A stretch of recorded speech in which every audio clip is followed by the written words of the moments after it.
Divrei-HaYamim bet. 2 Chronicles, chapter 29. Hezekiah was 25 years old when he began his reign, and he ruled for 29 years in Jerusalem. His mother's name was Aviah, the daughter of Zechariah. He did what was right from Adonai's perspective, following the example of everything David, his ancestor, had done. In the first month of the first year of his reign, he reopened the doors of the house of Adonai and repaired them. Then he brought in the Kohanim and Levi'im, assembled them in the open space to the east, and said to them, "Listen to me, Levi'im. Consecrate yourselves now, consecrate the house of Adonai, the God of your ancestors, and remove the filth from the holy place. For our ancestors acted treacherously. They did what is evil from the perspective of Adonai our God. They abandoned him. They turned their faces away from where Adonai lives and turned their backs on him. They sealed the doors of the vestibule, put out the lamps, and stopped burning incense and offering burnt offerings in the holy place to the God of Israel. Because of this, Adonai's anger has settled on Yehuda and Jerusalem, and he has made them an object of horror, astonishment, and mocking. As you can see with your own eyes, here our ancestors have fallen by the sword, and on this account our sons, daughters, and wives have gone into captivity. Now it is in my heart to make a covenant with Adonai, the God of Israel, so that his furious anger will turn away from us. My sons, now is not a time for being negligent, for you are the ones Adonai chose to stand before him and serve him as his ministers, offering him incense."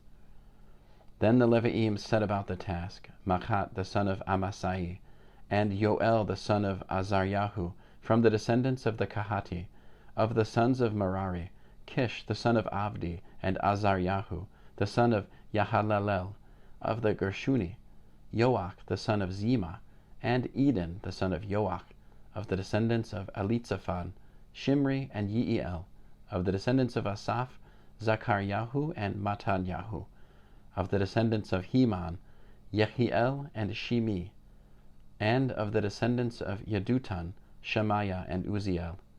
They gathered their kinsmen, consecrated themselves, and, in keeping with the king's order and Adonai's words, went in to cleanse the house of Adonai.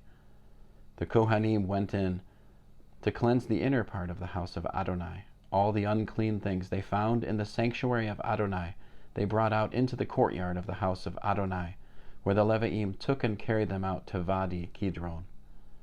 They began consecrating on the first day of the first month, and on the 8th day of the month they reached the vestibule of Adonai.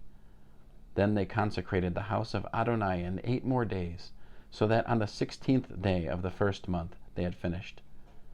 Then they went to Hezekiah the king in the palace, and said, "We have cleansed all the house of Adonai, including the altar for burnt offerings, with all its equipment, the table for the showbread, with all its equipment. Moreover, we have reconditioned and consecrated all the articles that King Achaz threw out during his reign, when he was sinning, and they are there in front of the altar of Adonai." Next morning, Hezekiah the king got up early, gathered the leading men of the city, and went up to the house of Adonai. They brought 7 bulls, 7 rams, 7 lambs, and 7 male goats, as a sin offering for the kingdom, for the sanctuary, and for Yehuda, and he ordered the Kohanim to offer them on the altar of Adonai. After slaughtering the bulls, the Kohanim took the blood and splashed it against the altar. Next they slaughtered the rams and splashed the blood against the altar, and also slaughtered the lambs and splashed the blood against the altar.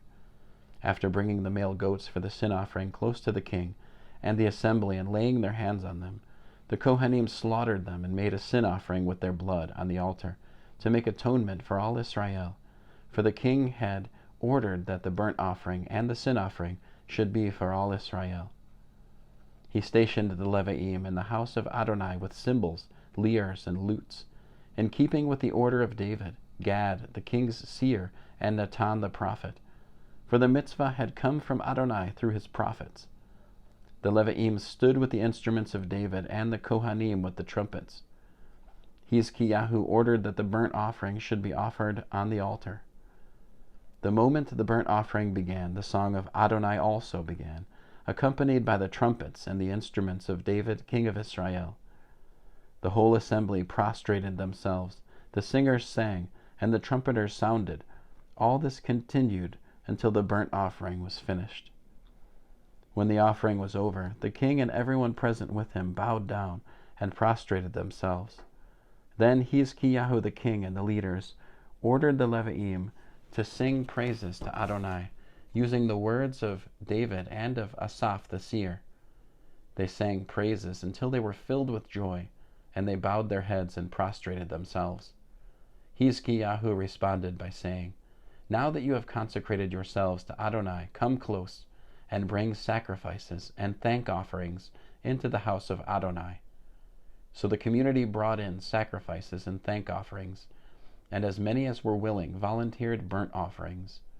In all, the burnt offerings brought by the congregation totaled 70 bulls, 100 rams, and 200 lambs. All these were for a burnt offering to Adonai. The consecrated gifts amounted to 600 oxen and 3,000 sheep. Only there weren't enough Kohanim to skin and butcher all the burnt offerings, so their colleagues, the Levi'im, assisted them until the work was finished, and the Kohanim had consecrated themselves, for the Levi'im had been more diligent to consecrate themselves than the Kohanim. Besides the abundance of burnt offerings, there was the fat of the peace offerings and drink offerings for each burnt offering. Thus the service of the house of Adonai was restored. Hezekiah and all the people rejoiced over what God had prepared for the people, since it had all happened so suddenly. End of 2 Chronicles chapter 29.